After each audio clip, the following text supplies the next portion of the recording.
माँ कैकेयी नाराज है।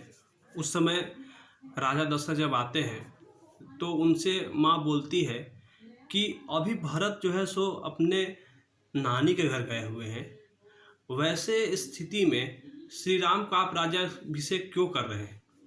एक ऐसे भी होता है कि कुछ अगर अच्छा होना होता है तो लोग न्योता भेज के दूसरे लोगों को बुलाते हैं, और अभी आपका अपना बेटा ही यहाँ पे नहीं है और आप राज तिलक कर रहे हैं, तो मतलब इतने जल्दी में करने की आवश्यकता क्या थी।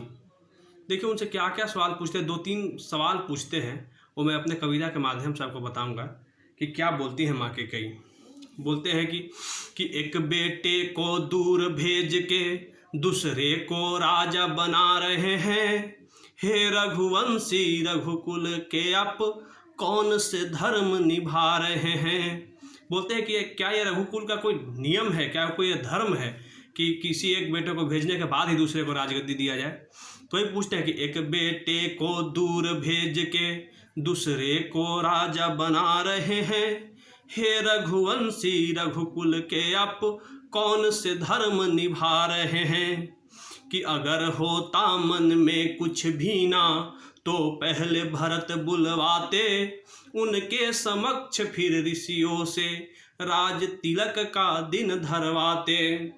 महाराज पे एक आरोप लगा रहे हैं कि अगर आपके मन में कुछ नहीं होता तो आप पहले भरत को बुलवाते, फिर उनके सामने ही वो तिलक का जो भी दिन होता, तारीख होता, जो अच्छा शुभ मुहूर्त होता, उनके सामने निकलवाते।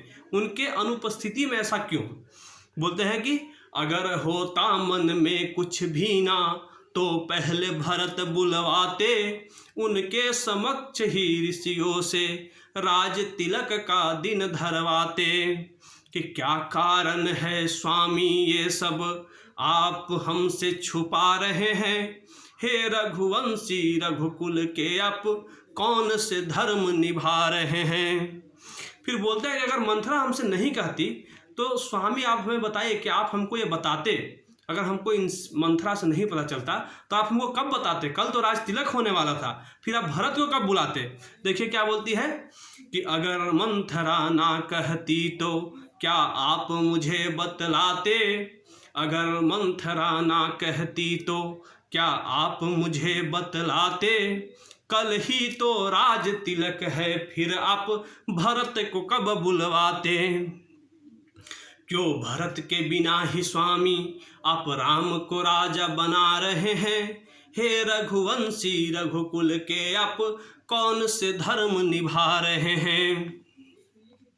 और देखिए फिर अंतिम में क्या कहती है, एक और सवाल पूछती है कि यहाँ पे सब लोगों को पता है, सिर्फ हम ही अनजान पड़े हुए हैं। हमको आज आके मंथरा बता रही है, इससे पहले हमको कोई कुछ नहीं बोला। तो बोलते हैं कि मैं क्या यहाँ पे किस लिए हूँ, किस लिए हमको यहाँ पे आप लाए हैं। क्या मैं यहाँ पे महल में सिर्फ ऐसे सजाने के सामान की तरह पे यहाँ पे हूँ क्या। देखिए क्या बोल रहे हैं कि सारा राज्य को पता है स्वामी, मैं ही बस अनजान पड़ी। कि सारा राज्य को पता है स्वामी, मैं ही थी अनजान पड़ी।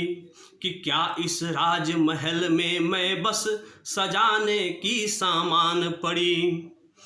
कि आपके स्थान पे दास और दासी क्यों ये मुझको बता रहे हैं, हे रघुवंशी रघुकुल के आप कौन से धर्म निभा रहे हैं।